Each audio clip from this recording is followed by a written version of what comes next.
Alright, for this first pillow, I ended up taking a couple of these woven rugs. They're really small, and I was like, this is not a rug. So let's turn it into a pillow, right? I found some old Cherokee workwear pants I used in beauty school. They don't fit me anymore, so I'm going to just go ahead and cut them up. So I laid the woven rug on top of like both legs and then like just cut across. That way I knew like how much fabric I would need. But these are the pant legs, so I am going to cut these in half and then open them up. And that will allow me to have more fabric to use. Then I took a seam ripper and took out the pocket, because obviously I did not need that.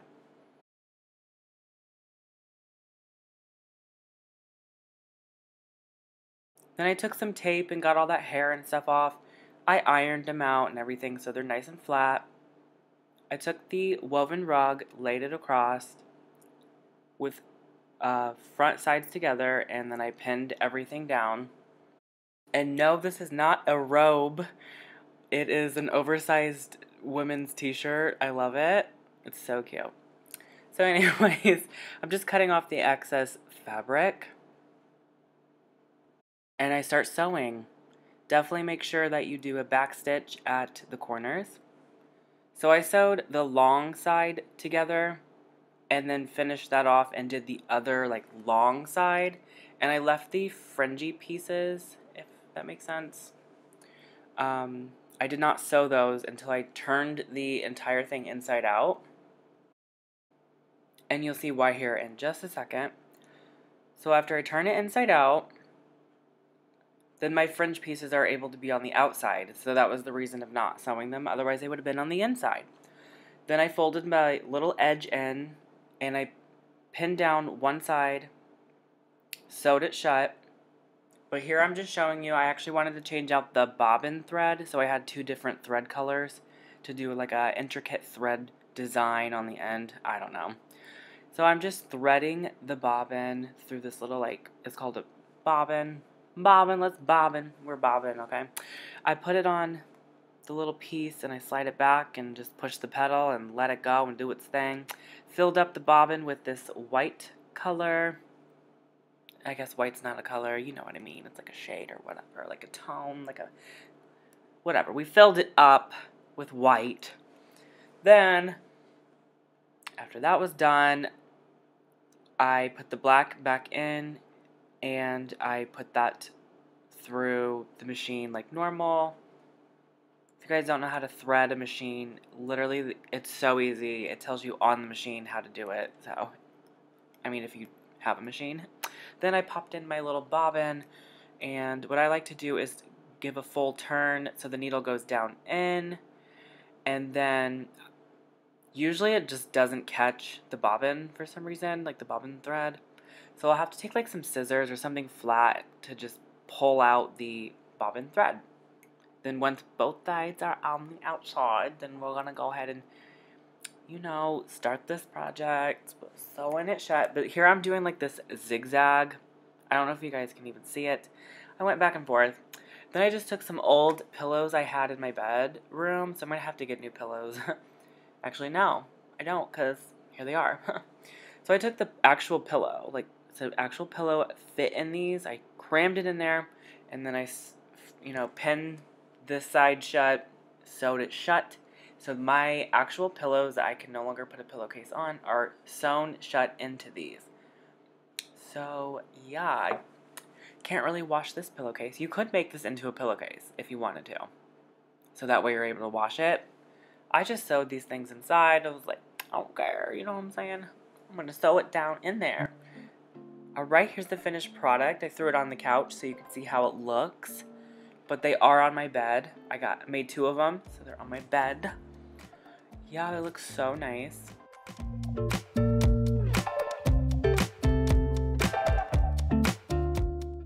So this one, I only had one of these on hand, and I decided to make this a bit easier. Also wanted to make this one stand out a bit more. So all I did was fold it in half, like hot dog wise. Used some E6000 on the edges, and then I stuffed it with some filling, and then glued it shut, and that was it. Okay, the next project, we're making a boho inspired mirror. From the Dollar Tree, I got a pack of raffia, this mirror, has to be round, and I also got one of the small wire-framed wreaths. So now I'm just going to show you what to do. We're just taking a piece of the raffia, and I really wanted to cover up the little pieces holding all the wires together, like this middle piece, if that makes sense. So I'm just taking that long raffia piece and I'm wrapping it all the way around that middle piece, just like this. So it's done. Okay, there's my feet. Anyways, now I'm going to show you how to do this longer piece. This goes on the most inner circle. I want to say it was a total of like maybe 8 inches long. Obviously you're cutting this in half, so I mean, do what length works for you. So anyways, I just took a bunch of them and cut them to size so that I had like a thickness going on. About 4 pieces to a bundle seemed to work pretty well. So after I got my 4 pieces straightened up and everything, then I took them and I bent them in the center to make like a hoop type moment. I swear sometimes I don't even know English. So yeah, after you got your hoop, we're turning this is the front side. So remember that, this is the front side. We're taking that hoop and I'm going to put it underneath and over that wire, the inner circle, over it. And then pull our tails up through the loop. Ba-ding, ba-dong, we got it, okay? Tighten that. Tight. And then I flip it around on the inside and flip it up through the most outer ring to cover that ring. Because we're not going to put any on that outer ring. We're just going to cover it up. That way we don't have to use as much raffia. So I just continue this. Now the next one is on the middle ring. And these pieces are cut shorter because they're overlapping the one we just did. Okay? You guys understand what I'm doing? So those pieces are shorter and the ones in the middle are longer because they extend all the way out. And they will kind of overlap like this. Sorry, can't get focused here. So you got your ones on the middle ring that are kind of overlapping the ones on the innermost ring. This one right here is actually a bit bulky, so I might redo that. So here I have like a row done so you can see like what it's supposed to look like. So now the whole thing is done. This took a long time, so be patient with it. I went around the edge and I trimmed everything just because, I don't know, it was kind of bulky. It was like really pushing out. I wanted it to be like flat against the wall. My cat needs to move out of the frame, but she won't. Now we're taking the mirror and we're going to pop it in. So first I'm going to just take off the backing so this is easier for me to see what I'm doing. Getting some E6000 and some hot glue. Just going around the innermost ring with E6000 first. Then I go over it with the hot glue. Am I done with the E6000? Jeez, come on. Then I go over it with the E glue, the hot glue. And then we push our mirror down. Push on it, but don't push too hard. You don't want to break it. And then I'm just hot gluing the backing back onto the mirror. Nice and clean finish. Then I'm taking some twine and I'm creating a loop. That way I'm able to hang it up fairly easily instead of on that little teeny hook. I'm just taking off the little strings of hot glue that were left behind and voila, we have a beautiful mirror.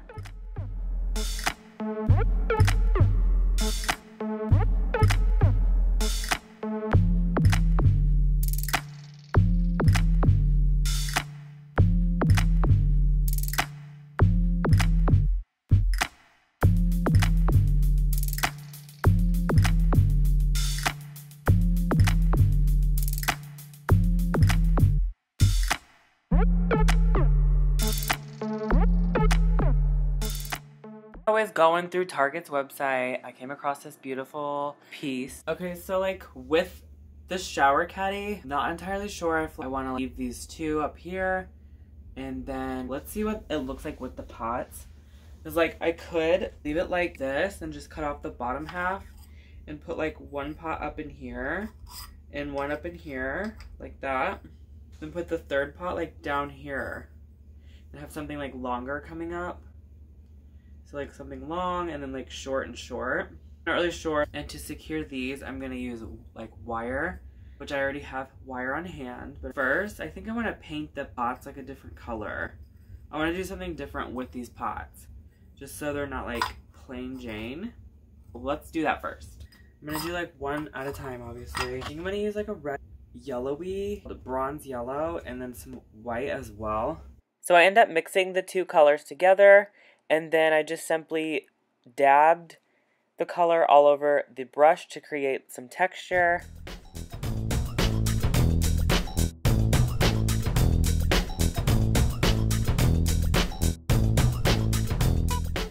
Each pot was a slight different color because I added a little bit more red or a little bit more yellow just to give variation within each pot. While those are drying, this piece here, I'm gonna figure out like exactly like, so I feel like I want to keep this, this, and this, but then this bottom half we're just not gonna need. So I'm gonna take wire cutters and just snip it off right at the bottom right here.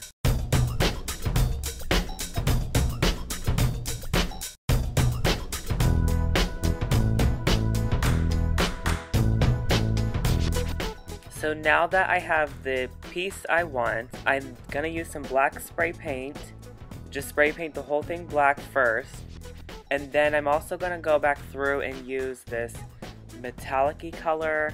It's called Metallic Oil Rubbed Bronze. I got these both from Walmart. I've had them on hand for a long time. Alright, so now while that is drying, I'm gonna take these pots. I'm gonna just take some white paint. And I'm going to get it on the end of this brush. Just a little bit. Don't want to waste. And then on the pot, I'm just going to randomly draw like a line. Rub it out. So we're doing like a line and then like rub it out. This is just giving this pot character. What are you doing?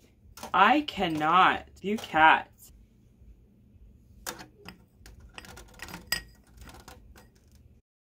Alright, both items are dried. Now I'm just taking some black wire. I did get this from Michael's, but you can get some, I think, from Dollar Tree. I'm getting an idea of where I want to position the pot.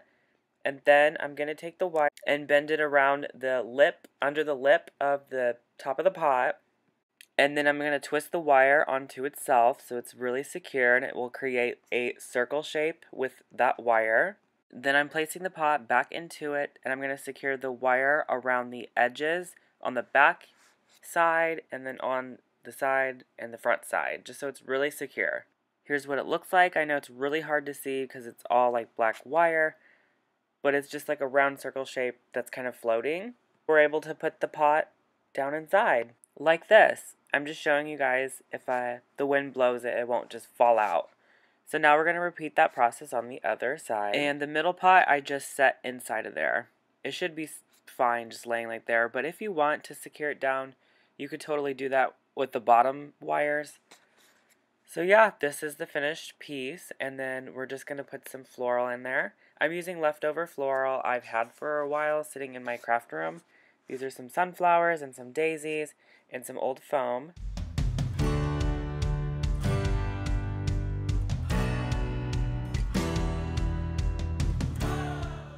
And after you've figured out what you want to do with the floral plan, then here you are. It's beautiful.